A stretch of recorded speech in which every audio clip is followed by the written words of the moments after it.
Welcome to The State of Us. Real people with honest opinions and the future of responsible media.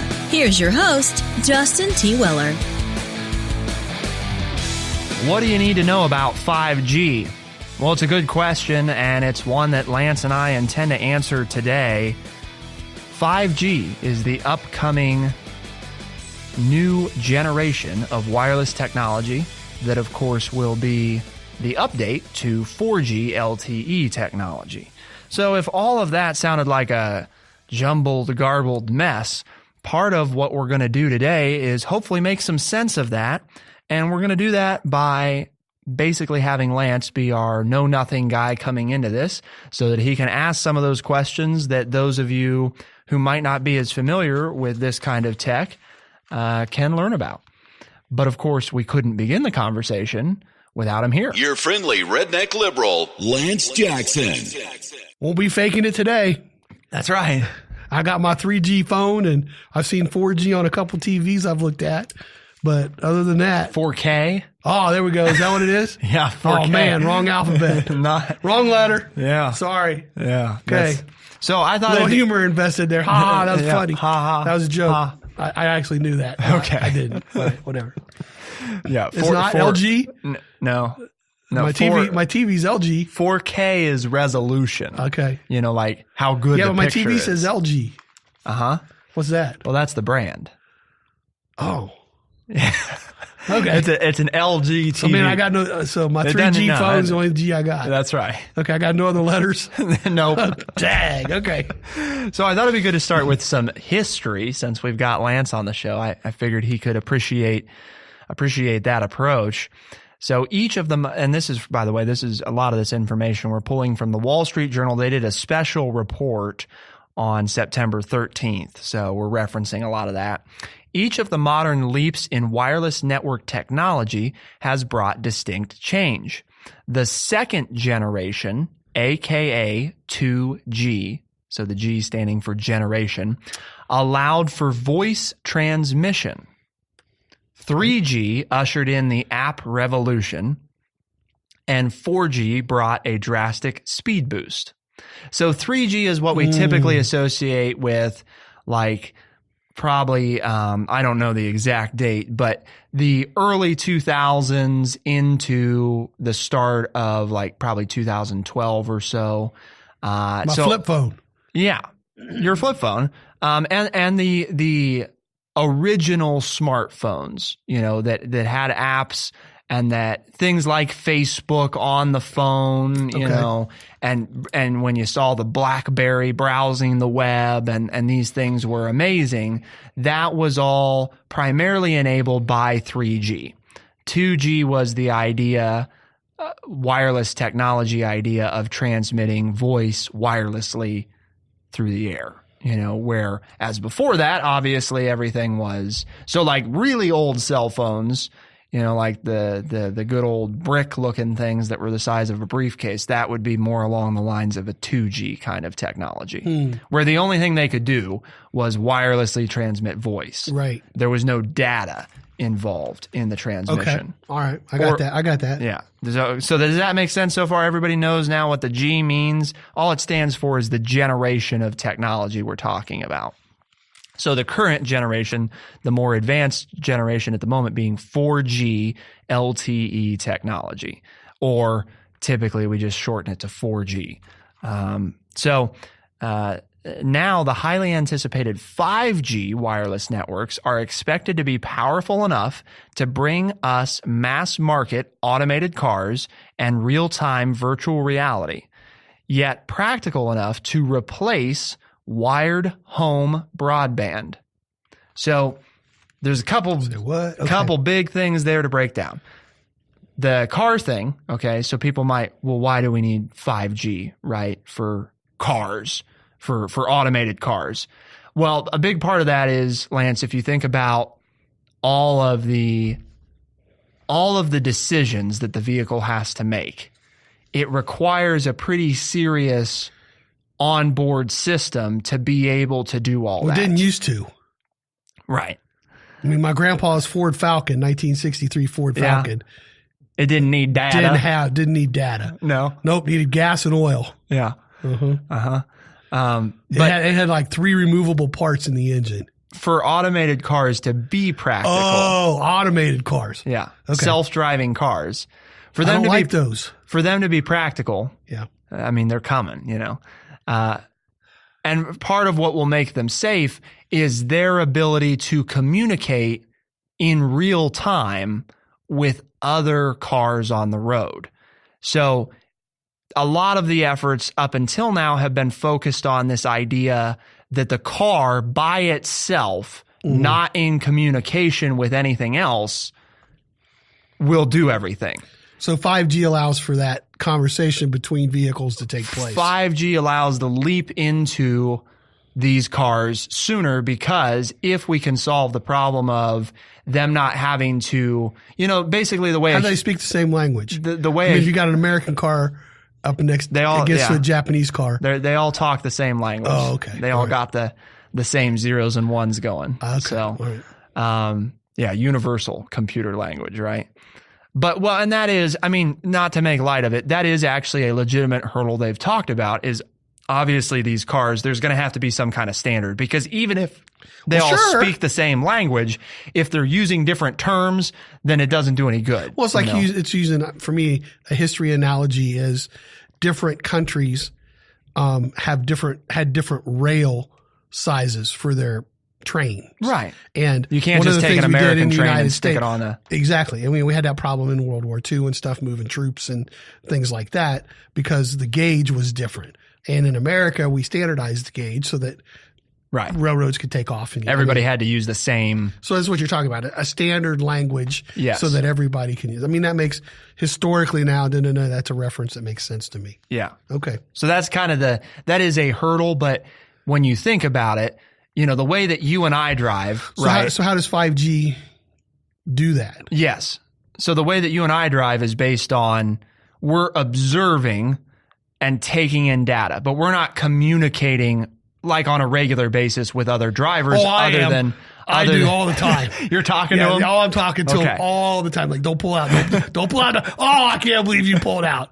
Right. You know, I mean, I just drove on the interstate system. I don't know if that's really talking to them. I think it's more of talking to yourself. Right. They're not listening. I'm talking to them, but they're not listening. If they have on a headset that was on my dial, or if everybody had, if go back in history to a CB radio, I would get on their channel and I would talk to them. Okay. So you could talk. So I did. I mean, I've done that. Right. So I talk to drivers. Okay. Well, get out of my way. I'm coming through. The difference being, because you asked, you know, well, why does 5G make this possible over 4G? 4G is not what you would call real time. In other words, it's not fast enough communication. It's not that right. It's not as fast as you just snapped. What 5G that's dangerous if you're going 65, 70 miles down the hour. You can't wait. Can't wait for the page to load. You know, you gotta. Right. Hold on a minute while I load the page. You can't have the death spiral going. No, my car's going and I got the death spiral. It's thinking. That would really be in the death spiral then, right? Yeah. The wheel of death, or is that what they call that? Yeah. Or my wife calls that. Yeah. It would take on a new meaning. Connecting. Yeah. Yeah. I'm about to connect with this car in front of me. That's right. Okay. Yeah. So that's the. We can't do that. We got to have something better, right? Yes. Okay. 5G not only expands the speed, but it also expands the bandwidth.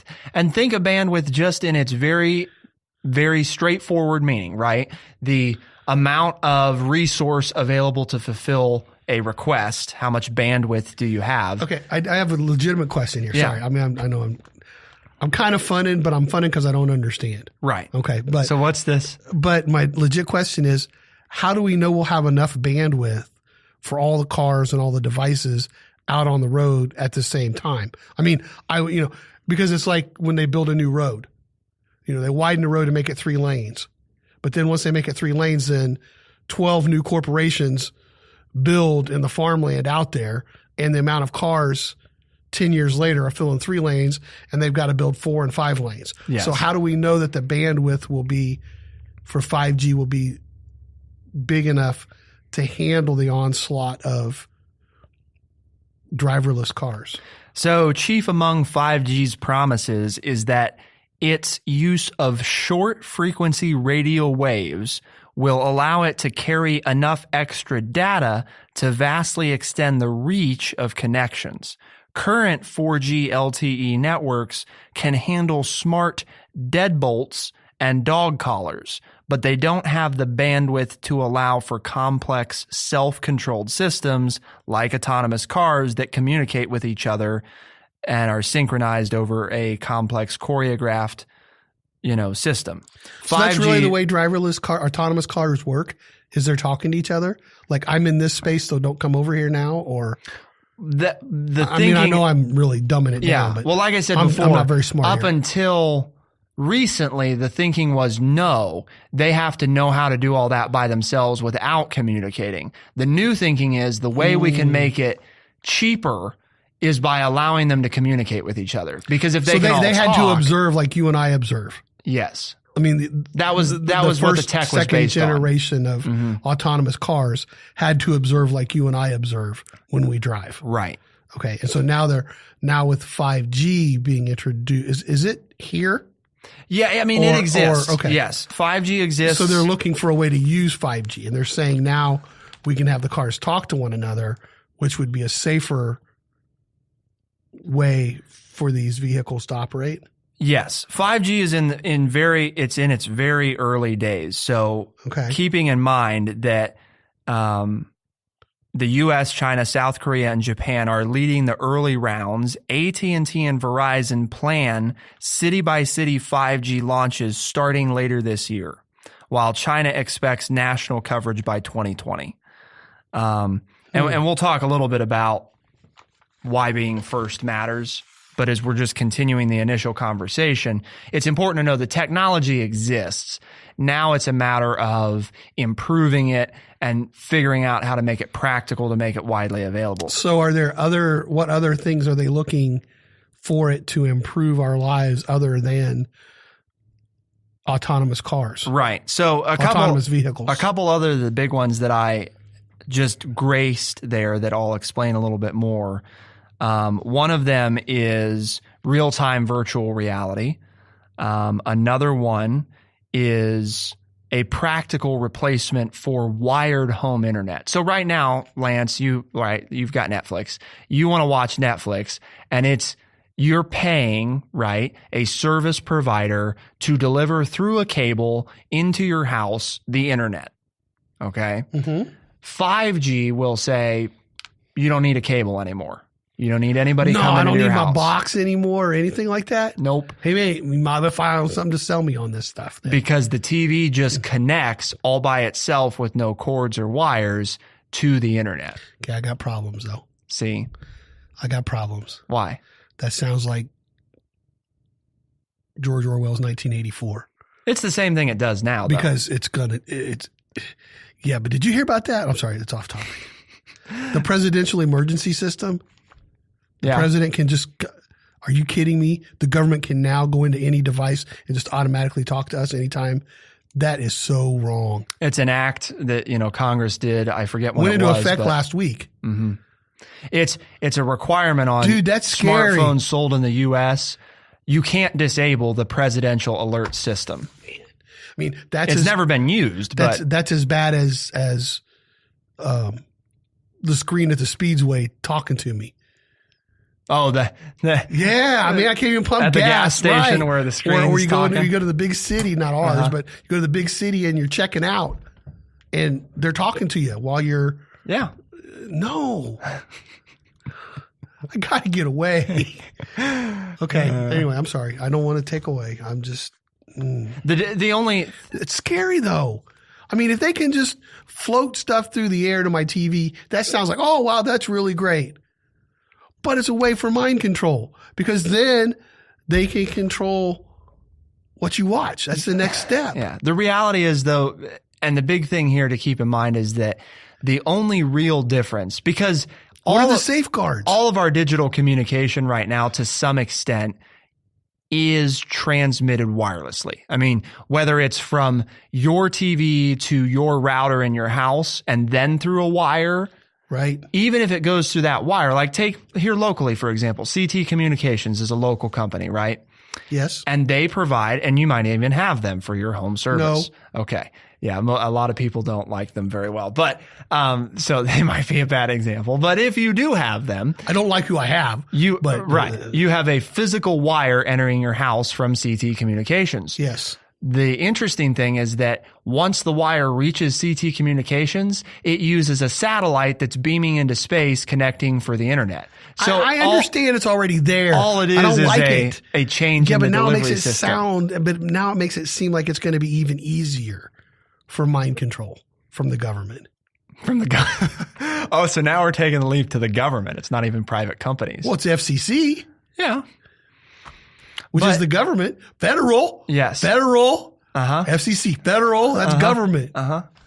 I don't think this government mind control. I don't think that 5G by itself inherently changes any privacy concerons that we already have. But it enhances it. That's my point. Mm-hmm. It makes it easier. Here's another positive. Okay. All right. Or a potential positive. I don't know. Doctors will now be able to engage in real-time remote surgery so that for people in countries or in places like where we live where you can't find a doctor, or they have to be flown in, right? Like in your wife's case. Will they get the right leg? Sure. Because I've been reading stuff, where they operate on the wrong leg, the wrong arm. When my grandma went in for her knee replacement, they gave her a permanent marker and said, okay, we're going to sit here and watch you while you mark which knee we're doing and put a big X on the other one so that we don't do that one. That's cool. Hope they remember the next didn't mark the spot. That good old fashioned, See? No matter what technology you have. Sharpie marker on the knee. You can't stop human error. Oh, man. Okay. Yeah. Remote surgery. Mm-hmm.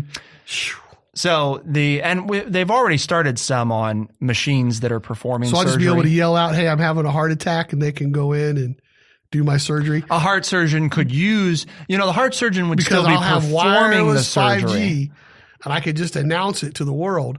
And some surgeon who's waiting by his computer can just go in and send a drone and work on me right there in my house. Well, not quite that good. Oh. I mean, maybe at some point, but no, that's not an immediate. You would go to a hospital that's equipped with a, wireless operating machine. Yeah. And the doctor wouldn't have to be there. And the doctor is operating the machine. Right.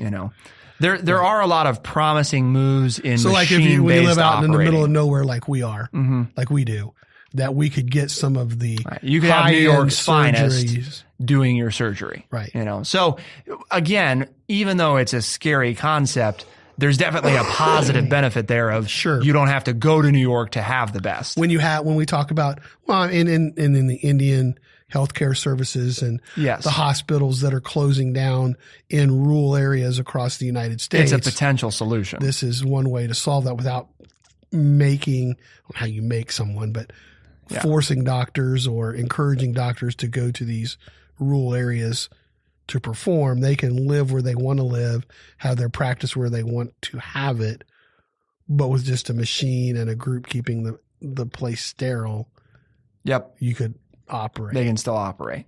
And so there's some benefits. I know that's scary, but cool. I got you. Because the tech to do the surgeries, a lot of the remote surgeries already exists. The problem has been in a reliable. The 5G's got to be there to make it happen. It's got to be in the moment. Instant. It can't. Same thing. You can't have the spinning wheel of with death the car with your chest open. Right. That doesn't work. It's got to be instantaneous. And you've heard, of fiber optics, which is like the super fast kind of internet available in some areas. 5G is basically taking that idea of instant internet and making it available wirelessly. Okay. So that the cost of infrastructure, which has been to lay that fiber optic cable, is eliminated, at least in that respect. Now, here's where the cost of infrastructure, this is a current challenge of 5G, is that 5G requires more cell towers than there are now. Because think of it this way, right? Like AM, FM. That's trouble where we live because people don't want wind stuff. Mm-hmm. They probably don't want towers either. Well, and they're not going to be quite what you think of when you think of a huge tower. I'll explain that in a moment. But think of for those of you who understand part of the difference between AM and FM, the basics are AM is a very wide, large wave. Part of the reason why it's not clear as FM is because of that. FM being significantly higher quality, but as many people know, signal strength is always a bigger issue. You know, you go in the building and it might start breaking up or whatever. And of course that's gotten better. They've added more signal strength. They've added boosters, all kinds of things to send out a stronger signal so that the degradation isn't as significant. But on a clear night, AM signal can go for, hundreds of miles or I can whatever. listen to my Cardinals. Yeah. 400 miles away, I can listen to exactly KMOX. So think of it that way in regard to 4G required more towers than 3G, and 5G is the same thing. Even though it's a faster, clearer, better quality signal, but it also means that it's got to be picked up more consistently. It's denser. So every little piece that's scraped out of it, causes a degradation. So you have to have more coverage than you have now to provide the same access. Makes sense. If that makes sense. So part of this is a lot of sounds these like things, better than something better to spend our money on than a wall. Yeah, probably between us and Mexico is to build some of this infrastructure. Yeah. Well, and if you really want to, look at part of fixing immigration, is we got to stay in front of countries like China. And that leads kind of to the thing that we're going to talk about, which is why it matters to be first in this. Because the U.S. did kind of lead the 4G. Well, because we're America. Right. We got to be first. Yes. We're competitive. But think about it from this standpoint. I'll leave you with this before I tell our listeners a little bit of something.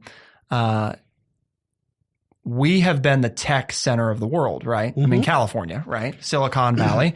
And part of the reason for that was that we had the necessary tech infrastructure to be able to facilitate that environment. Yeah. We gave them the raw materials they needed in order to be good. And then things like Facebook and Twitter and Snapchat and Google, all of those things could continue to increase in popularity and size because we had the building blocks available. And so then you think about the next things, like the only thing scarier, right, Lance, than a self-driving car is a self-driving car built by China. I mean, if you're going to be forced to get in one, do you want an American-made self-driving car or a Chinese-made self-driving car? They'll crash us. Right. Yeah. So, and that, it may seem like we're being facetious, but it's a serious. I got you. For years, tech that goes between the U.S. and China. There's a trust issue. Right. Has had a trust issue. China regulates how much U.S. tech and what kinds of U.S. tech can be used in China and vice versa. We do the same thing because we're worried about how the governments in those countries may use that tech against us. So that's the same kind of thing here. Obviously, if you are the ones that are the primary provider and supplier of the materials for your cell towers, you get into, what risks are we having there? Yeah, that makes sense. Aside from the economic side of, if you don't have this widely available as soon as or before other people, then the companies that are going to develop these wireless surgery machines are going to go to China or they're going to go to Japan because that's where the tech they need to develop this their technology is. That's where the infrastructure exists. So instead of starting here in the US, they start someplace else. And so when you think about, do you want the next Google, the next Microsoft, the next Facebook, do you want those companies to be here or do you want them to be in China or Japan? And that's really what's at stake. I mean, that's the easiest way I can boil it down to. The implications of 5G you can debate. But if you don't want us to lose our standing as the world leader in tech, which has generated a lot of money and good for the economy, then we have to take developing this technology seriously. Okay. Does that make sense? Sure does. Yeah. I mean, at least even to me. It makes sense to me. You got a new mission statement memorized yet? We just good. We just good? We just good. At TrueChat, there's nothing more important to us than upholding our mission. TrueChat mission is to educate people by providing honest, open, and respectful conversations. And that's it. That's short. It's not like da da da da da da da. It's not rambling. Rah rah rah rah rah rah rah. Yeah, it's just we're going to educate people by providing honest, open, and respectful conversation. That's it. You think we can do that? And if we don't do that, what are people supposed to do if they don't think that we're doing that? Yeah. I think I'm being respectful today. They're supposed to. They're I'm not very supposed to smart, email but ethics. I'm being respectful. Well, and I think you can see how, despite that there are privacy debates that we have to continue to have, right, there are positive things like, you and I have said, well, how do we solve this healthcare and things crisis? We have to do because otherwise somebody else is going to do it. Yeah. And then we're going to be beholden to them. Yeah. And how trustworthy is that? Would you rather have ours or somebody else's? Because it's coming. Right. It's coming. So we have to make a choice about, do we want to be the ones doing it or do we want somebody else to do it? And I would think that, most of the gang out there would be of the mindset that wherever you stand on these privacy issues in this new tech, if it's going to happen, you'd rather it be the US that does it first than somebody else doing it. Just because of the implications of what it means for us to be beholden to somebody else for those parts. Forget, even if we have the companies that are doing it, say South Korea is the leader in this because they're one of the major players, say that they take the lead. That means that we're relying on them for these components. So if if we make them mad and they just say, well, we're just not going to sell those to you anymore. I mean, you can have all sorts of economic implications where you have entire sectors of the economy come crashing down because the supplier of those things is refusing to sell to you. That's bad, Exactly. And that's one of those areas that obviously we have to look at as what implications it means for us. So any other questions you got, Lance? I mean, I think that covers a lot of some of what it enables. I mean, some of it we don't know yet. We talked about what it is, what it will help do or make easier to do. We talked about its application. Yep. Like in what devices or what areas are they looking at using it? And then we discussed why it's best that we lead in this area. And then I mentioned the privacy issues, which I think are always a concern. We're talking about downsides? That I'm going to lose. Mm-hmm. That's a downside, but there's some others. Okay. Yes, I would because, me, I think I'm not a big fan of all of this. Yes. So keeping in mind. I'm being dragged kicking and screaming into the 21st century. Yes. That for now, all wireless tech, right, that we make use of is susceptible to the weather. Acts of God. I was going to say terrorism. Well, that too. Oh. But take us to a more natural, right, concern. And one is that, in case you haven't noticed, if you have satellite TV and the weather's bad, you might have some problems. Have you tried using... It's no different than when I had an antenna and had to go outside and switch the antenna for Grandpa. Right. Have you noticed that your cell phone might not work as well if the weather's really bad outside? Have you noticed? Like when it's hot and my wife complains that it drains her battery faster? Yep. Okay. Yeah. I mean, we're getting out of summer. Right. But my wife spent all summer complaining, it's so hot out here, it's draining my battery on my phone. Mm-hmm. I mean, it's faster than normal. Right. It's a true concern. Well, and the same thing, the heavier, hotter air is harder to transmit signal through. So this does not overcome that. Part of the need for more towers is, and that's why some critics say that this isn't going to just be single solution to self-driving cars because they still will have to have fail-safes in place for if they can't connect, you know, you can't just say, well, too bad they can't make a decision. I mean, they have to have a way to make it without if I'm going down the road, right. They better be connected. Yeah. I mean, otherwise you're saying you can't drive when it rains. Right. Well, most people can't anyway. Yeah. I mean, I've noticed that the ability to maneuver a vehicle when it rains is bad. So that's a big, you know, same thing with I talk to more drivers in the rain. You talk to more drivers in the rain? Yeah. Okay.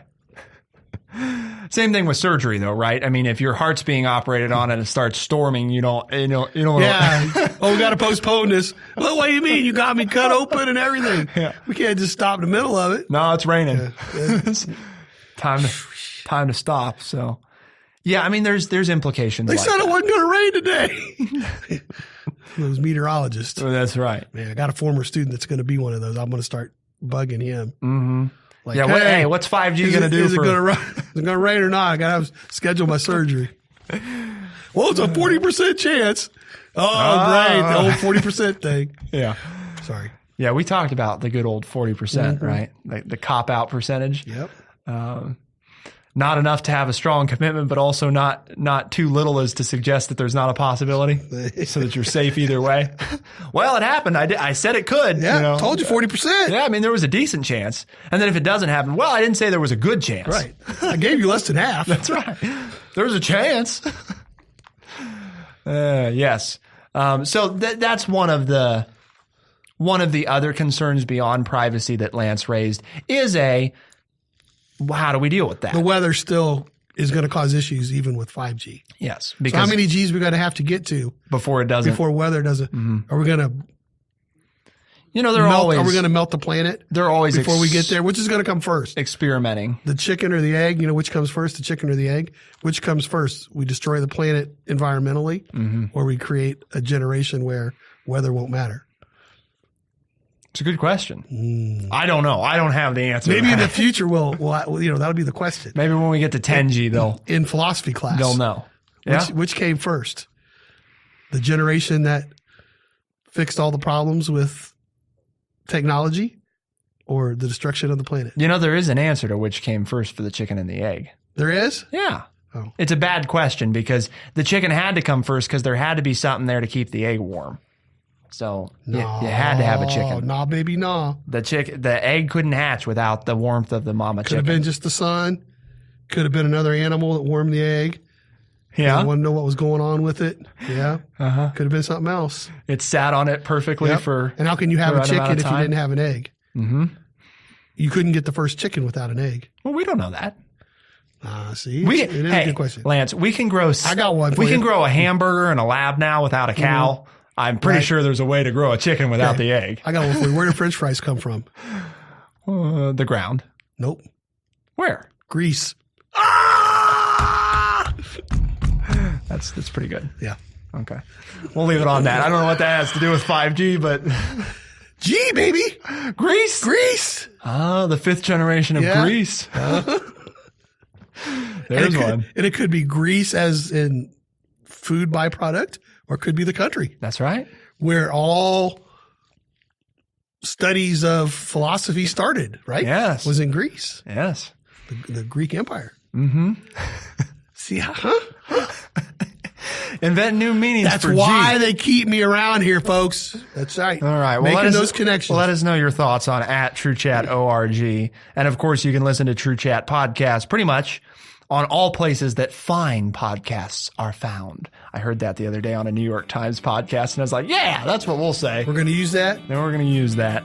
So give credit where credit is due. For the State of Us on TrueChat in Urbana, Ohio, I'm Justin T. Weller. And I'm Lance Jackson. Thanks so much for tuning in. We'll see you next time on The State of Us. Be the change.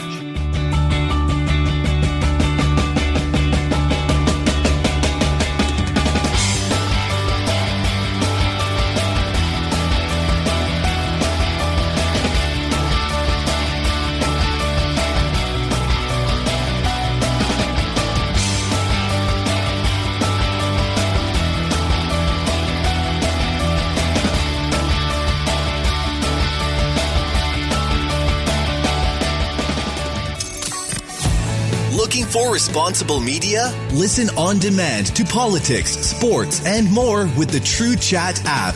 or at truechat.org. Beyond the horizon, there is trustworthy media at TrueChat.